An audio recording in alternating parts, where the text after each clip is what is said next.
Well, turning now to the high-stakes vote at the State House, where lawmakers are at odds over how to ensure schools have the money to keep their doors open. 10 TV reporter Kevin Landers is live at the State House to explain the solutions both sides are trying to achieve. Kevin? Well, good afternoon. Republicans want to override Governor Mike DeWine's vetoes to achieve property tax reform. Democrats say if the state would just fund schools adequately, this problem could be resolved. In the end, today didn't solve the problem.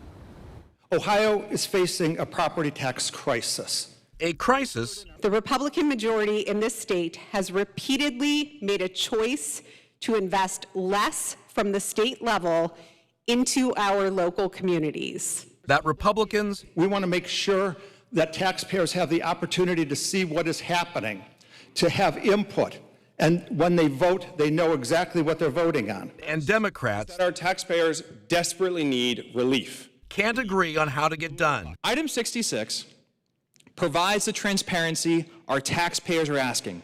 Item 66 would eliminate the power of school districts to levy property taxes or substitute emergency levies. Today, House Republicans voted to override the governor's veto on the issue by one vote, 61-28. I think this is an important step to show that the House is serious about it. It is an attempt to lower property taxes by taking away the tools that schools use to raise money.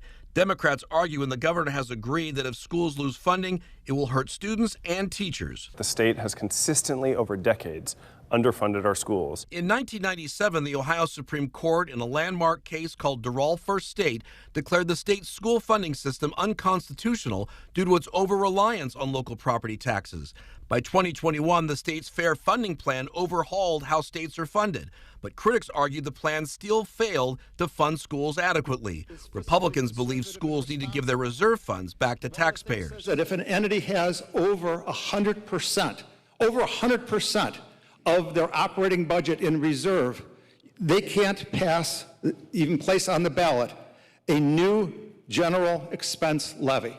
Democrats say property tax relief can't be achieved if the state doesn't allocate more money for schools. We continue to starve our school districts of the resources they need to be successful, and then we complain when they're not successful. The House Speaker decided not to vote on two other property tax measures that the governor had vetoed because he didn't feel he had the votes. Now he says those issues will be taken up in the fall. He says the time to act is now. I guess, flabbergasted that the governor would veto these and say, well, let's just keep studying it.